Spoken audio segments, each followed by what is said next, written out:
समास। क्या पढ़ेंगे आज हम? समास। हिंदी में हमारी वर्णमाला हुई पूरी और आज पढ़ेंगे हम समास।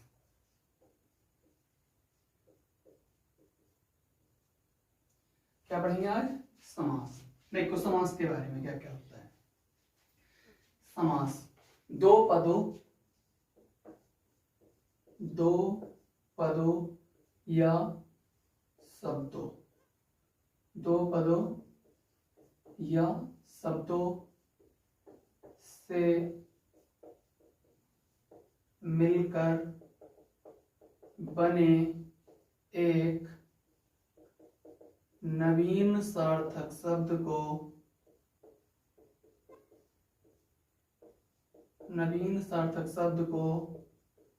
समास कहते हैं। देखो यही डेफिनेशन काफी बार पता कर ली जाती है कि दो शब्दों या दो पदों के मेल से मिलकर बने एक नवीन सार्थक शब्द को क्या कहते हैं? समास कहते हैं। देखो समास और संधि में काफी कंफ्यूजन रहता है। दो वर्णों के मेल को कहते हैं संधि और दो पदों या दो शब्दों के मेल से मिलकर बने एक नवीन सार्थक शब्द को कहते हैं समास। उसके बाद यहीं से क्वेश्चन पता कर लिया जाता है समास का शाब्दिक अर्थ क्या होता है। समास का शाब्दिक अर्थ क्या होता है? समास का शाब्दिक अर्थ होता है आपका संक्षिप्तीकरण। अगर ये ऑप्शन में नहीं मिलेगा तो मिलेगा आपको संक्षेपीकरण।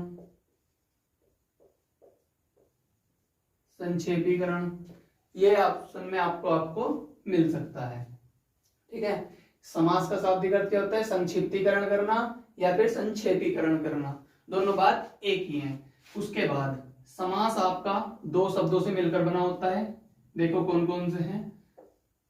एक बना हुआ है सम प्लस आस।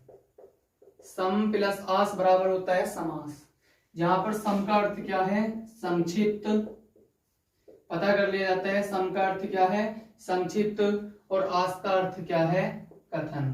कहने का मतलब ये है कि समास का जो शाब्दिक अर्थ है वो क्या है? संक्षिप्त कथन या फिर संक्षिप्तीकरण या फिर संक्षेपीकरण। देखो समास का जो मूल रूप होता है वो होता है छोटा करना।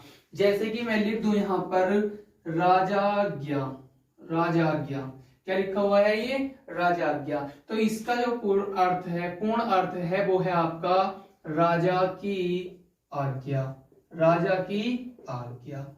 तो मैंने एक शब्द में मिलाकर लिख दिया राजाज्ञा, यानी कि राजा की आज्ञा। यह कोई बात राजा ने बोली और उसको आज्ञा के रूप में बोला कि यह राजा आज्ञा है, या फिर कह सकते हैं यह राजा की आज्ञा है। तो ये होते हैं आपके समास। देखो हम समास के बारे में मैं आपको थोड़ा सा बताता हूं विस्तार पूर्वक।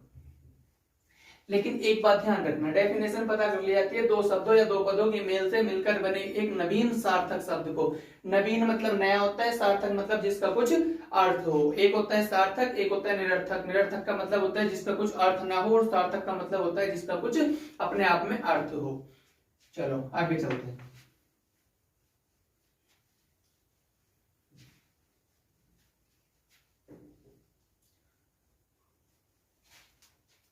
देखो समास के भेद होते हैं आपके 6। देखो कौन कौन से होते हैं। सबसे पहले बात आती है अव्ययीभाव समास। उसके बाद बात आती है आपकी तत्पुरुष समास की। उसके बाद कर्मधारय समास की। उसके बाद द्विगु समास।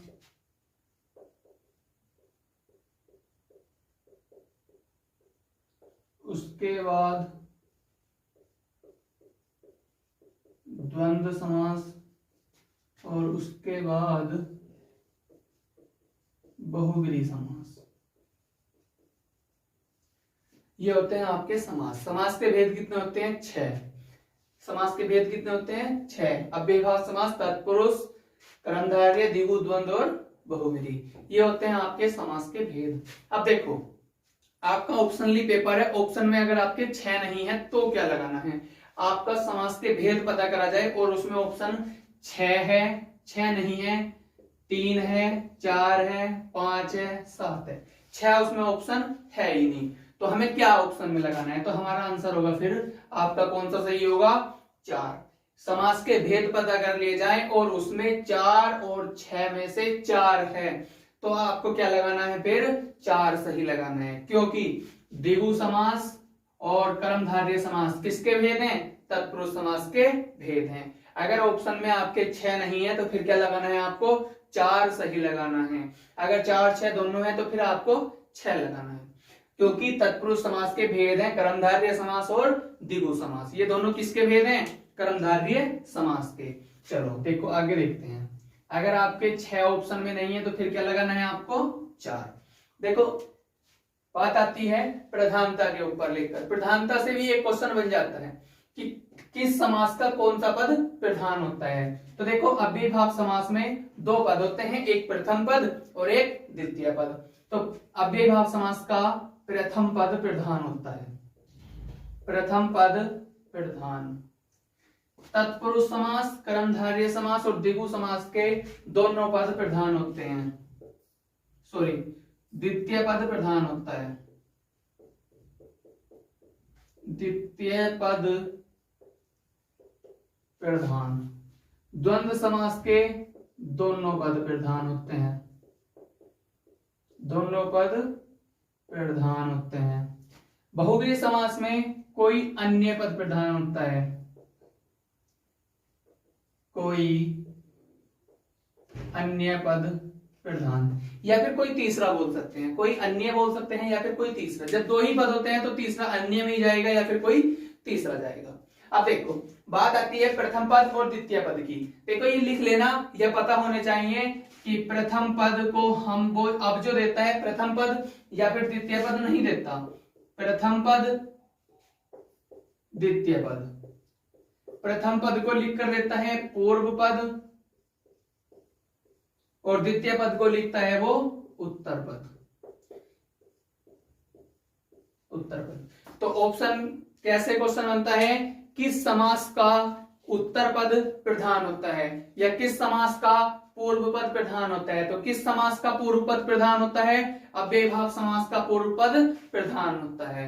ये था आपका प्रधानता को लेकर क्वेश्चन। चलो आगे समझते हैं, ये लिख लेना।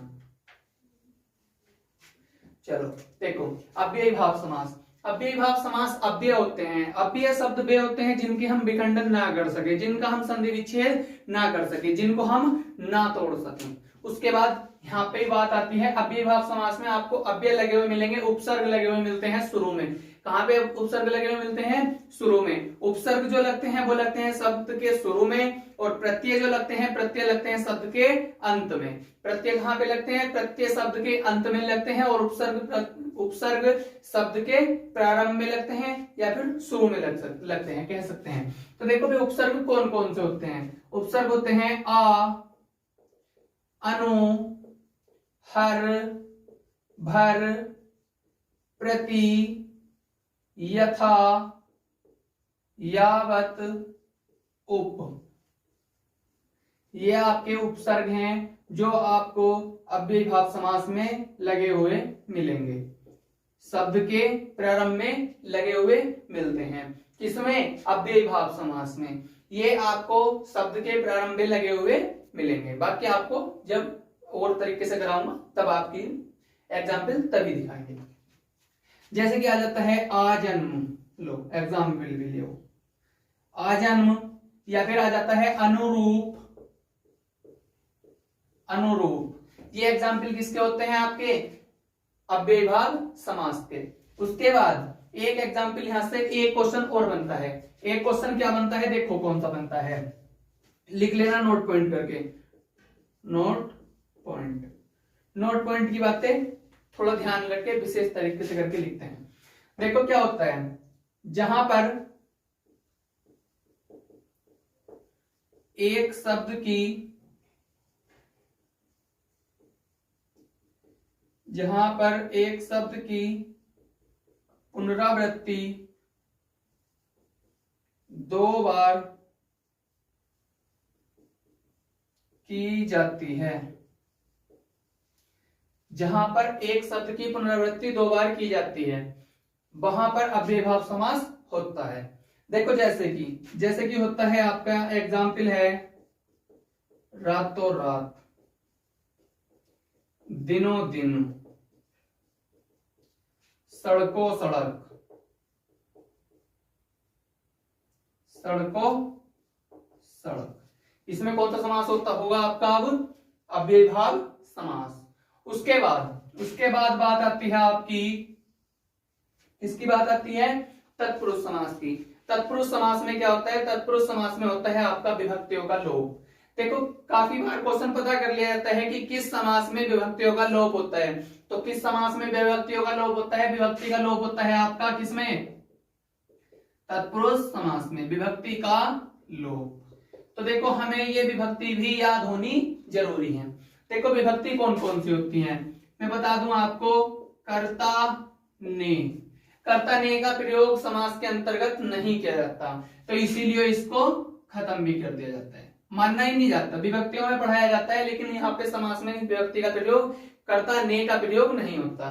कर्ता ने कर्म को करण से या फिर के द्वारा, कर्ता ने कर्म को करण से या के द्वारा संप्रदान के लिए, अपादान से अलग होने के अर्थ में, अलग होने के अर्थ में, अपादान से अलग होने के अर्थ में। उसके बाद आता है आपका कर्म को करण से संप्रदान के लिए, अपादान से अधिकरण संबंध तत्पुरुष। संबंध तत्पुरुष होता है तुम्हारा क्या क्या आता है? का, की, के, रा, री, रे, ना, नी, ने भी आता है। वैसे इनका प्रयोग अभी तक देखा नहीं गया, एग्जाम्पल मुझे भी नहीं मिला अभी तक। उसके बाद बात आती है आपकी अधिकरण तत्पुरुष की। किसकी बात आती है? अधिकरण तत्पुरुष की। और अधिकरण तत्पुरुष में क्या आते हैं आपके? किस विभक्ति का लोप होता है? में और कोमा पर का। में पर का प्रयोग जहां पे होता है वहां पे कौन सी विभक्ति होती है? अधिकरण तत्पुरुष, अधिकरण विभक्ति या फिर अधिकरण विभक्ति का लोप होता है। उसके बाद एक और आता है आपका नड़ तत्पुरुष। नड़ तत्पुरुष, और नड़ तत्पुरुष में जैसे आपको अव्ययीभाव समास में उपसर्ग लगे हुए मिले थे, वैसे ही आपको नड़ तत्पुरुष में भी उपसर्ग लगे हुए मिलेंगे। देखो कैसे शब्द, जैसे कि नकारात्मक शब्द होते हैं ना, जैसे कि ने वाजिब, ने, ना, अना, ये शब्द लगे हुए मिलते हैं। ने, ना, गैर, अना, ने, ना, गैर, अना, ए भी आ जाता है, ए, और आपका अन भी आ जाता है। कैसा आ जाता है? अन।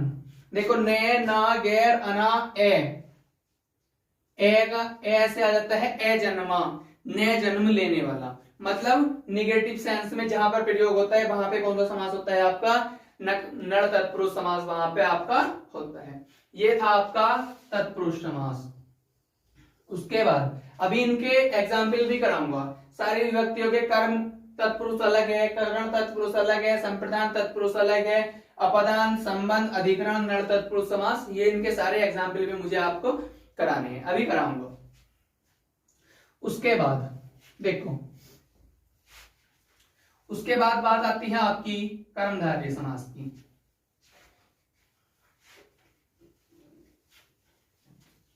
किसकी बात आती है? कर्मधारय समास की।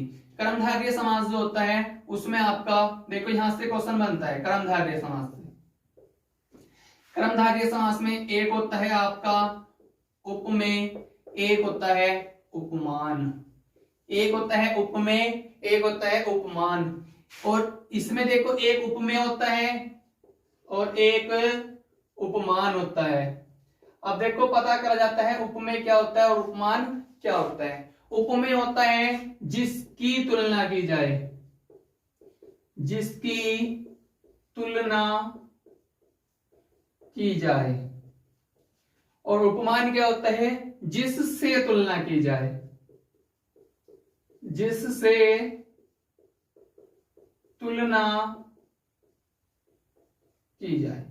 उपमेय होता है जिसकी तुलना की जाए, उपमान होता है जिससे तुलना की जाए। यह आपका अलंकार में बहुत ज्यादा प्रयोग किया जाता है। तो देखो उपमा अलंकार में काफी ज्यादा प्रयोग किया जाता है इसका। तो देखो उपमेय होता है, एक उपमान होता है। क्वेश्चन बन जाता है कि किस अलंकार, किस समास में उपमेय होता है और उपमान होता है। एक होता है आपका विशेषण और एक होता है विशेष्य। जिस समास में विशेषण विशेष्य होता है वो समास कौन सा होता है, आपका कर्मधारय समास। उसके बाद जैसे कि एग्जाम्पल आता है आपका चरण कमल, चरण कमल। तो इसका जो समास विग्रह होगा वो क्या होगा आपका, चरण के समान कमल या फिर कमल के,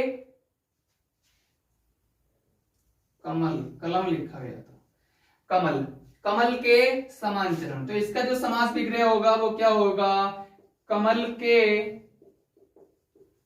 समान चरण, कमल के समान चरण। एक एग्जाम्पल और आता है इसी का, नीलकंठ। तो इसका समास विग्रह क्या होगा, नीला है जो कंठ, नीला है जो कंठ।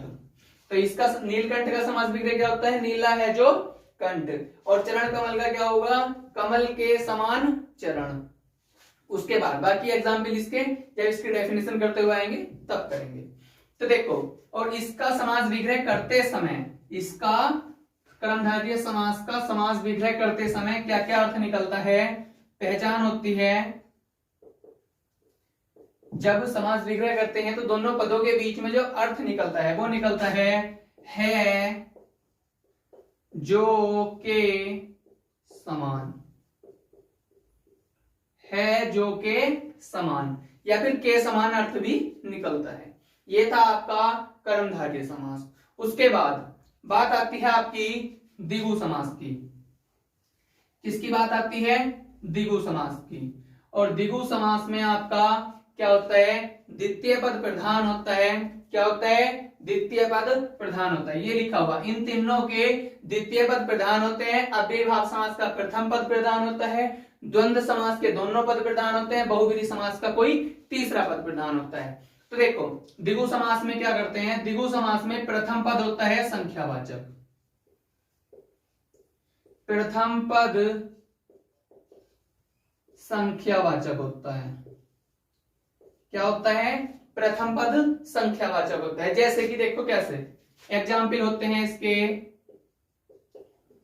चौराहा। चौराहा का समास विग्रह क्या करेंगे, चार राहों का समूह। ऐसे होता है आपका दोपहर, त्रिलोक, तीन लोकों का समूह, चौराहा चार राहों का समूह।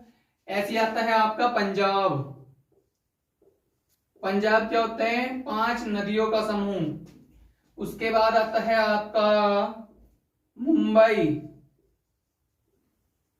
मुंबई क्या है आपका, सात टापुओं का समूह। मुंबई में क्या होता है, सात टापुओं का समूह। पंजाब में क्या है, पांच नदियों का समूह। ऐसे ही आ जाता है आपका सप्त सिंधु, सप्त सिंधु, सात सिंधुओं का समूह, सात सिंधुओं का समूह। पंजाब में पांच नदियों का समूह, त्रिलोक में होता है तीन लोकों का समूह, दोपहर में दो पहरों का समूह, चौराहा में चार राहों का समूह। ये था आपका द्विगु समास।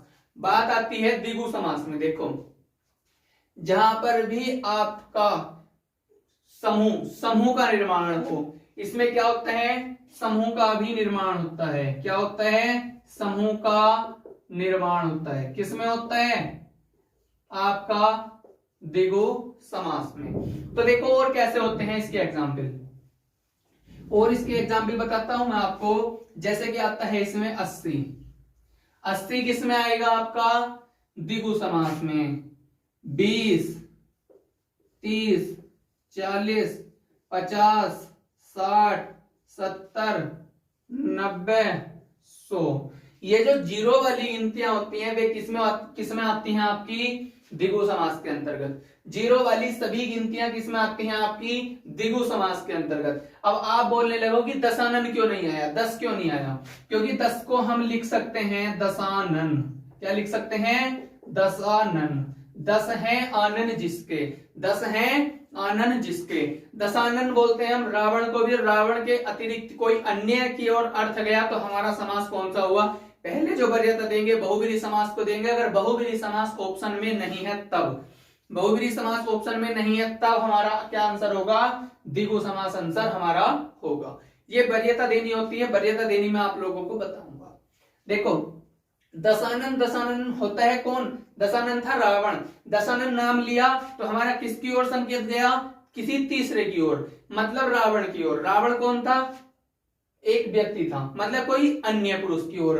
तो दशानन तो किसी कोई अन्य पद प्रधान किसमें होता है, बहुव्रीहि समास में। बहुव्रीहि समास में क्या हुआ, कोई अन्य पद। तो इसमें दशानन में कौन सा समास होगा, बहुव्रीहि समास। और बहुव्रीहि समास नहीं है ऑप्शन में तब कौन सा आंसर होगा फिर, द्विगु समास। ऐसे वरीयता भी दी जाती है। तो देखो 80, 20, 30, 40, 50, 60, 70, 80, 90, 100, ये जो गिनतियां होती हैं जीरो वाली सभी गिनतियां किसके अंतर्गत आती हैं, आपकी द्विगु समास के अंतर्गत। उसके बाद बात आती है हमारी किसकी, बात आती है हमारी द्वंद्व समास की। अब देखो द्वंद्व समास में क्या होता है, मैं बता दूं आपको। द्वंद्व समास में सबसे पहली बात है दोनों पद प्रधान होते हैं। क्वेश्चन बहुत बार पता करा गया है कि किस समास में दोनों पद प्रधान होते हैं, तो द्वंद्व समास में दोनों पद प्रधान होते हैं। तो देखो क्या क्या होता है इसमें, दोनों पद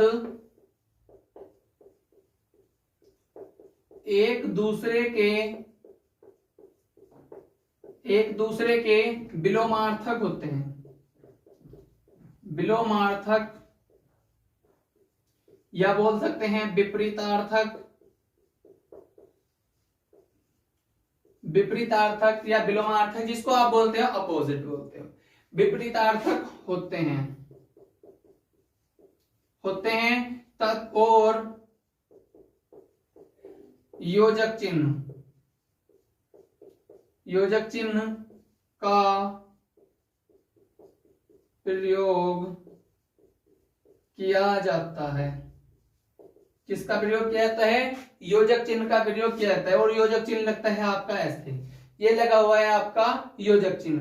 देखो दोनों पद एक दूसरे के विलोमार्थक होते हैं या फिर विपरीतार्थक होते हैं और योजक चिन्ह का प्रयोग किया जाता है। तो देखो इसके जो एग्जाम्पल है वो कैसे होते हैं, देखो एग्जाम्पल यहां पे देख सकते हो आप। देखो कौन कौन से किसके एग्जाम्पल देखेंगे, द्वंद्व समास के। नदी नाले, नदी और नाले। इसमें एक बात और बची है अभी बताने को। द्वंद्व समास जो होता है, जब इसका समास विग्रह करते हैं, समास विग्रह करते समय इसमें जो अर्थ निकलते हैं वो किसका निकलता है, और अथवा या एवं, ये इसमें अर्थ निकलते हैं। और अथवा या एवं के अर्थ निकलते हैं किसमें, द्वंद्व समास का जब समास विग्रह करते हैं तो कौन से अर्थ निकलते हैं, और अथवा या एवं। देखो इसके एग्जाम्पल क्या होते हैं, एग्जाम्पल होते हैं आपके नदी नाले, नदी या नाले। फिर आता है आपका ऊपर नीचे, ऊपर नीचे, ऊपर या नीचे। समास विग्रह इधर करते चलेंगे। नदी और नाले ऊपर या नीचे, आगे पीछे, आगे या पीछे। लेकिन देखो एक एग्जाम्पल ऐसा होता है जिसमें कि आपको योजक चिन्ह लगा हुआ नहीं मिलेगा। देखो ये देता है आपको देवासुर, देवासुर। तो देखो देवासुर एक दूसरे के अपोजिट हैं। देखो कैसे हैं, देव असुर। यहां पे हमने संधि विच्छेद कराया देवासुर का। देवासुर का जो संधि विच्छेद होता है वो क्या होता है, देव प्लस असुर, देव प्लस असुर। तो क्या होता है, देवासुर। यहाँ पे हमेशा योजक चिन्ह लगा हुआ मिलेगा हमें यहाँ पर, लेकिन वो यहाँ पर ध्यान देना है कि इसमें देवासुर में आपको योजक चिन्ह का प्रयोग करके नहीं देता है। और बाकी इसके एग्जाम्पल में देखते हैं क्या होता है। क्या होता है इसका एग्जाम्पल, अपना पराया, अपना पराया, अपना और पराया, अपना और पराया, या फिर बोल सकते हो अपना या पराया। अपना या पराया 31 जनवरी सीटेट के पेपर में सबसे तीसरा या फिर चौथा क्वेश्चन था। यही क्वेश्चन था, अपना और पराया में कौन सा समास है। तो अपना और पराया में कौन सा समास है, द्वंद्व समास है। सीटेट के इसी एग्जाम में आया था 31 जनवरी 2021 को।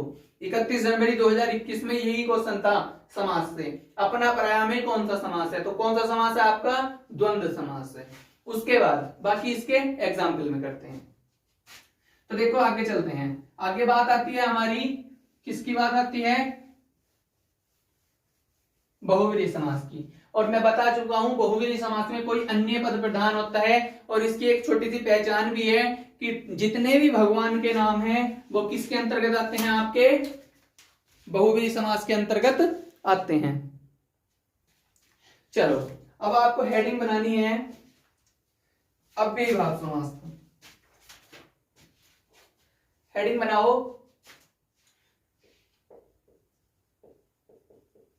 अव्ययीभाव। हेडिंग बनानी है आपको अव्ययीभाव समास। लिखो, अव्ययीभाव समास में प्रथम पद प्रधान होता है। अव्ययीभाव समास में प्रथम पद प्रधान होता है। प्रथम पद प्रधान होता है तथा शब्द के प्रारंभ में उपसर्ग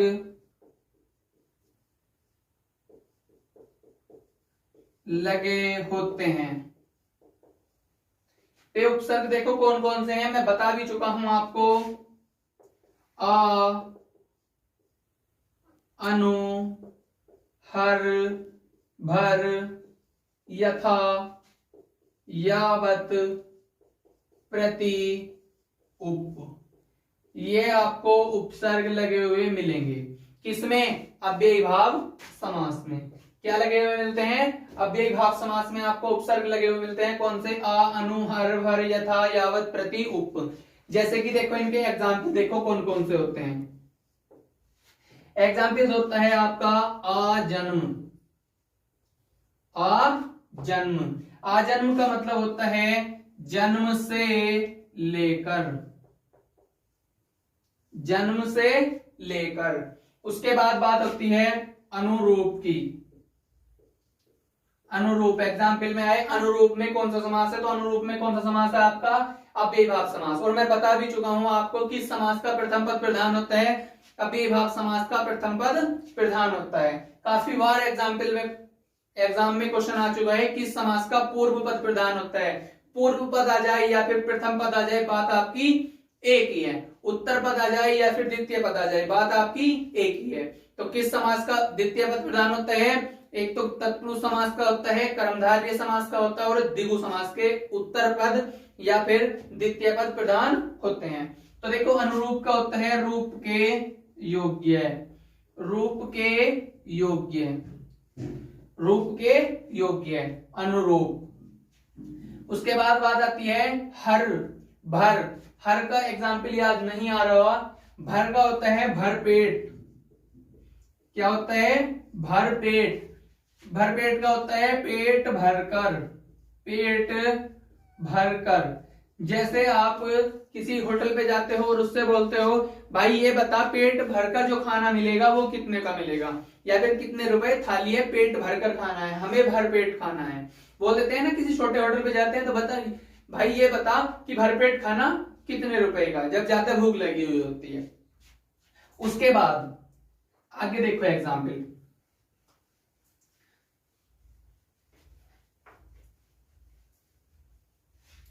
आगे बात आती है प्रतिकूल। प्रतिकूल, प्रतिकूल का मतलब होता है इच्छा के विरुद्ध, इच्छा के विरुद्ध, इच्छा के विरुद्ध।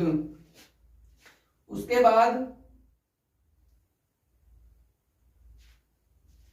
एक एग्जाम्पल और आता है इच्छा के विरुद्ध, प्रतिकूल। एक होता है उपकूल चाल, एक होता है प्रतिकूल चाल। जब मैं आपको मैथ में आपने पढ़ा भी होगा, एक होती है उपकूल चाल मतलब कि धारा की दिशा में, एक होती है प्रतिकूल चाल मतलब धारा की विपरीत दिशा में। तो वहीं से लिया गया है इच्छा के विरुद्ध। प्रतिकूल मतलब मेरी इच्छा के विरुद्ध है, यह बात मेरी इच्छा के विरुद्ध है। एक होता है आपका उपकूल।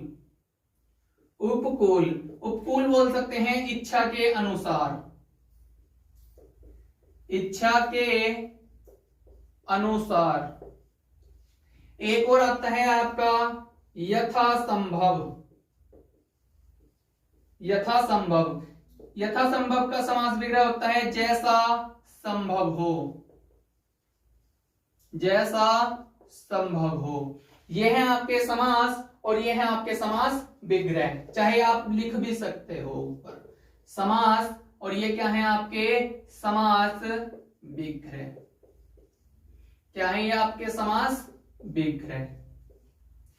ये था आपका अव्ययीभाव समास। और मैं आपको एक बात और भी बता चुका हूं, मैंने बताया भी था, नोट पॉइंट करके लिखाया था अभी। जिस समास में एक शब्द की पुनरावृत्ति 2 बार की जाती है, वहां पे कौन सा समास होता है आपका? वहां पर अव्ययीभाव समास होता है। जैसे कि मैंने आपको बताया भी था, सड़कों सड़क, रातों रात, हाथों हाथ। लिख सकते हो दोबारा।